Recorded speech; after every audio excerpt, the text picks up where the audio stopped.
Ok, je viens de terminer la 30e sourate. Et ce que j'ai appris, c'est qu'il faut être humble et que Dieu est la vérité. C'est bien.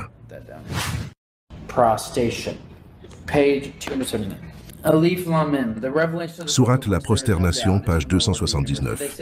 Alif Lam Mim. La révélation du livre, nul doute là-dessus, émane du Seigneur de l'univers. Diront-ils que Muhammad l'a inventé? Ceci est au contraire, la vérité venant de ton Seigneur pour que tu avertisses un peuple à qui nul avertisseur avant toi n'est venu afin qu'il soit guidé. Donc Muhammad n'était qu'un avertisseur. Assalamu alaikum, bienvenue sur Vérité Din. Dans une vidéo qui a beaucoup circulé sur YouTube, on voit un jeune homme faire quelque chose qui sort de l'ordinaire. Cet homme appelé Grayson Brock, un créateur de contenu d'origine américaine, est connu comme quelqu'un qui parle des sujets variés et intéressants sur sa chaîne. Mais ce qu'il a fait cette fois et qui a retenu l'attention du public n'est pas quelque chose de typique. Dans une longue vidéo qu'il a publiée sur sa chaîne, il a lu le Coran tout entier dans une seule séance. Ce n'est pas du tout une tâche facile car tout le monde ne peut pas l'accomplir.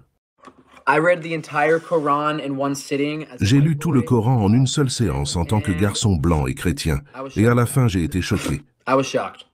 En effet, son objectif était de trouver des failles et des contradictions dans le Coran afin de les utiliser pour discréditer le livre d'Allah. Lors de sa lecture, qui a duré 18 heures sans relâche, il marquait des points sur son corps afin de suivre son progrès et enregistrer les versets qui avaient une signification particulière pour lui. Après 18 longues heures, Grayson a finalement accompli sa mission.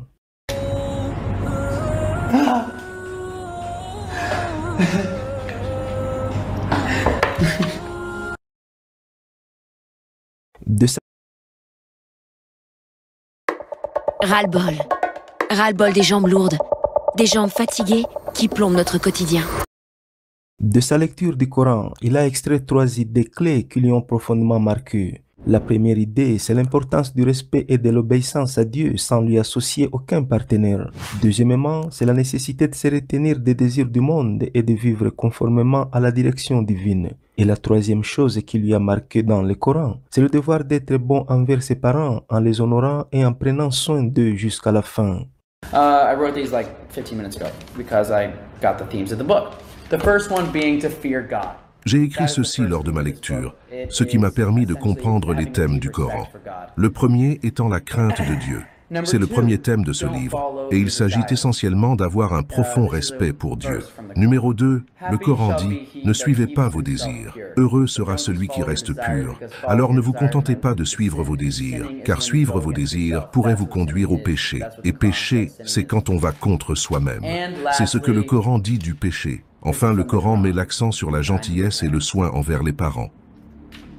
Même s'il est chrétien, Grayson aime s'aventurer dans des territoires inexplorés sans hésiter à sortir de sa zone de confort. Au départ, il nourrissait des préjugés défavorables à l'égard de l'islam, influencé par des représentations médiatiques ainsi que son milieu social. Au cours de sa lecture du Coran, il s'attendait à tomber sur des versets liés au terrorisme et à la violence. Cependant, il a été surpris par ce qu'il a trouvé dans le Coran et à la fin de sa lecture, il l'a décrit comme le livre le plus beau qu'il ait jamais lu.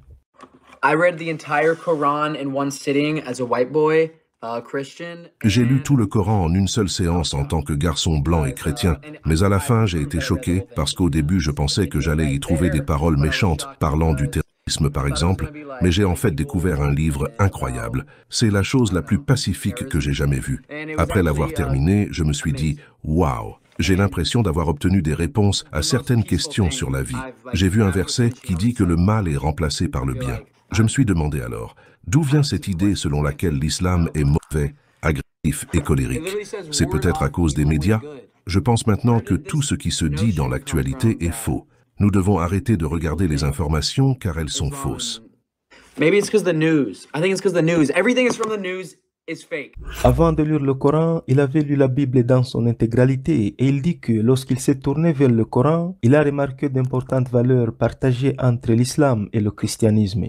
En plus, la profondeur et la sincérité du Coran l'ont impressionné malgré sa taille réduite par rapport à la Bible. À l'inverse, Grayson estime que le christianisme moderne s'est éloigné de ses racines. Cette prise de conscience l'a amené à réfléchir sur l'avertissement de Jésus concernant la chute inévitable d'un royaume divisé. I just read the entire Bible and the entire Quran. J'ai déjà lu toute la Bible, et maintenant je viens de lire tout le Coran. Normalement, en tant que chrétien, je lisais la Bible depuis mon enfance, mais la lire tout entière dans une seule séance était quelque chose de fou. En lisant le Coran, j'ai réalisé qu'il y a des valeurs que les musulmans partagent avec les chrétiens, mais le Coran est bien plus pertinent. Il fait peut-être un dixième de la taille de la Bible, mais il est beaucoup plus clair dans ses paroles. J'ai constaté que dans la culture arabe et musulmane, ils sont plus stricts. C'est comme s'il n'y avait pas de conneries au fond. Ils ne plaisantent pas avec les principes de leur religion. Par exemple, vous ne pouvez pas manquer de respect au prophète Mohammed et vous ne pouvez pas manquer de respect à l'islam en général. Cependant, le christianisme a déjà réalisé qu'il ne représente plus grand-chose parce que maintenant, il est tellement divisé et Jésus-Christ a dit qu'un royaume divisé tombera sans doute.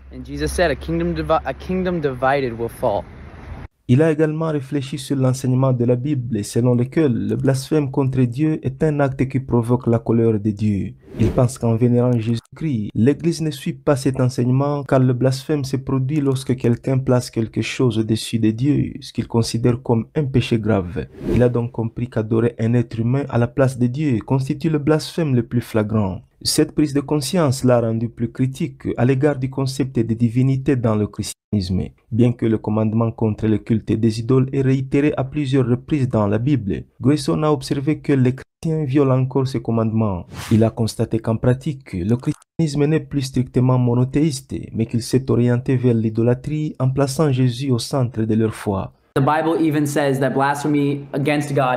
La Bible dit même que le blasphème contre Dieu est la seule chose qui peut vous empêcher d'entrer au paradis. Et cela signifie placer autre chose au-dessus de Dieu.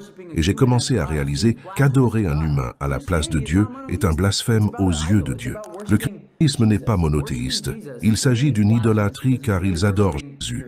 Pour moi, c'est un blasphème parce que vous adorez un humain comme vous en lui attribuant des qualités de Dieu. Ça n'a pas de sens. Tout ce que je peux dire, les gars, c'est que le monothéisme a du sens. Le monothéisme est la seule chose qui a du sens et j'ai vu le monothéisme dans le Coran. Le monothéisme est dans ce livre, comme vous pouvez le lire dans l'Ancien Testament aussi. L'ensemble de l'Ancien Testament met sans cesse en garde le peuple de Dieu.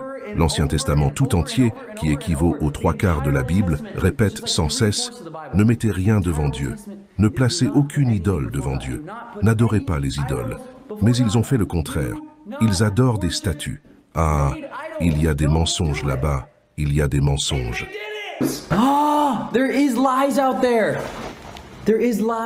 Enfin, dans une autre vidéo, Grayson a souligné le fait que Jésus parlait communément en araméen.